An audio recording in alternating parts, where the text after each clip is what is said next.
guys, I'm Melanie and you're watching akaMommy, and I get requested on my channel here quite frequently to share recipes with you guys. And so today I want to share with you a turkey chili recipe that I think is just absolutely phenomenal. It's probably the best recipe that I've ever come across, and it is really good for you as well. I'm gonna go ahead and start chopping up some of the ingredients, and then I'm going to be cooking everything today in my Instant Pot. However, you absolutely do not have to have an Instant Pot in order to make this. You could very easily make this in a slow cooker. It would just take longer for it to come together. Or if you don't have a slow cooker, you could do it on the stovetop as well, and obviously you would just cook it for a longer period of time. So let me go ahead and chop everything and show you how this comes together.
So I have everything here ready to go into my Instant Pot.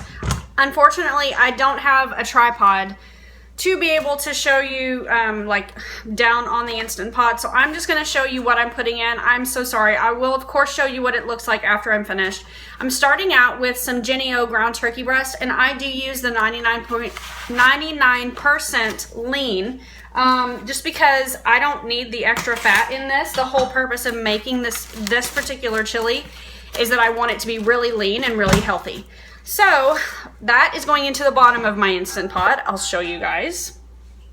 There's that. We'll just do this in layers and maybe that'll make it easier. So I am going to be using 3 different kinds of beans. You can use any kind of beans that you really like. Got a dog drinking water that's like totally trying to destroy my video. Okay, so I'm using some cannellini beans, or otherwise known as white kidney beans. I'm using some dark red kidney beans. Just pouring all those in, and I do keep the juice on these beans because it gives the chili a little bit more thick texture. Pinto beans, and I forgot my black beans. Hold on, let me grab those really quick. Okay guys, so I don't have black beans. I forgot to get some from the store the other day. So normally I would have those in here as well, but we'll be missing that one today. And then I'm gonna put in some tomato sauce. I'm gonna be using 3 cans of the 15-ounce organic tomato sauce. And that's 1, 2, and this is the 3rd one going in. Now, I will say, if you can find tomato sauce that is sugar-free, that would be even better. I could not find that in my local stores, and so I just had to go with the best I could do. And then I'm putting in some green chilies. This is, excuse me, a 4-ounce can of green chilies. I am going to be putting in about let's see, that's probably about a tablespoon of garlic, and I just use the minced garlic when I don't have any fresh on hand. Put that in the sink. I'm also going to be putting in the 2 zucchinis that you saw me chop. Let me go ahead and give you a shot of what it looks like so far. This is what we have so far with the meat, the beans, and the tomato sauce and the chilies.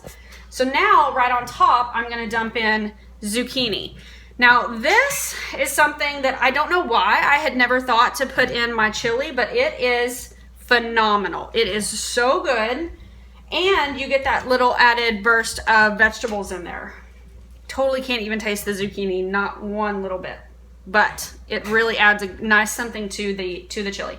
So the last two things I'm going to put in here, and I'm just going to show you, are my onions and my cilantro.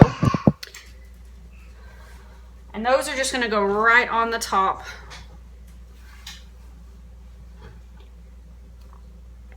I said the last two things. I do have to add in some spices, so I will do that here shortly, as soon as I get these in. Okay, so let me go ahead, and I'm going to be adding in just some regular chili powder. I totally believe that chili powder is something that is, you can eyeball it, you can figure out what works for you. I do have some diced green chilies and the red onions in here, so I don't want it to be so spicy that I can't handle it. I probably put in a tablespoon to a tablespoon and a half of the chili powder, and then I'm also going to be putting in some cumin. And I love cumin, so I will go a little heavy on the cumin. Love, love, love, love cumin, and I believe cumin is one of those things that just makes a chili. And so I probably put in 2 tablespoons of the cumin. Now I'm going to grab, there was one thing I missed. Paprika, I think. Okay, I am going to put in a little bit of paprika in this, again, just to add more depth of flavor and color. And I would say I probably use about a tablespoon of the paprika. And then I'm going to add in a little bit of ground black pepper to mine. I'm not going to put any salt in this. Because I feel like it's always easy to add salt. It's really hard to take away salt once you've got it in a recipe. So this is, I believe, ready to go. Let me show you guys what we've got going on here. Big old dog over there with food on the floor. Okay, so we have the chili in the Instant Pot, and I'm going to turn it to meat and stew, which automatically will start it for 35 minutes. Now remember, my meat is in the bottom of this, completely frozen. Not frozen, uncooked. It is not cooked. So that is that. It will start here in just a couple of minutes. I'm going to make sure that my pressure gauge is correct. And that beeping means it's working. So while that is cooking, I am going to go get my workout in. I felt like maybe I should mention that since when I come back and talk to you guys and this is finished, I'm going to be looking like a hot mess. So I'm going to clean up just really quickly here, go get my workout in, and then I'll show you what this looks like when it's finished.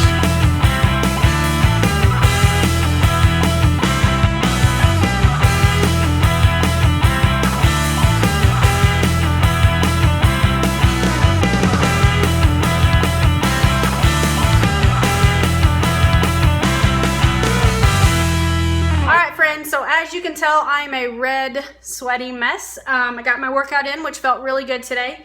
My turkey chili is finished. I'm just going to show you. This means that it is finished, and it has been sitting here finished for 40 minutes, which is quite a long time, but that's okay. It's not going to affect it at all. In my opinion, chili just gets better and better the longer it sits. So I'm going to take the lid off very carefully and show you guys what this looks like. Okay, so that is what it looks like. I'm going to see if I can hold the camera, I'm sorry, my phone, since you guys know I lost my camera, and do this.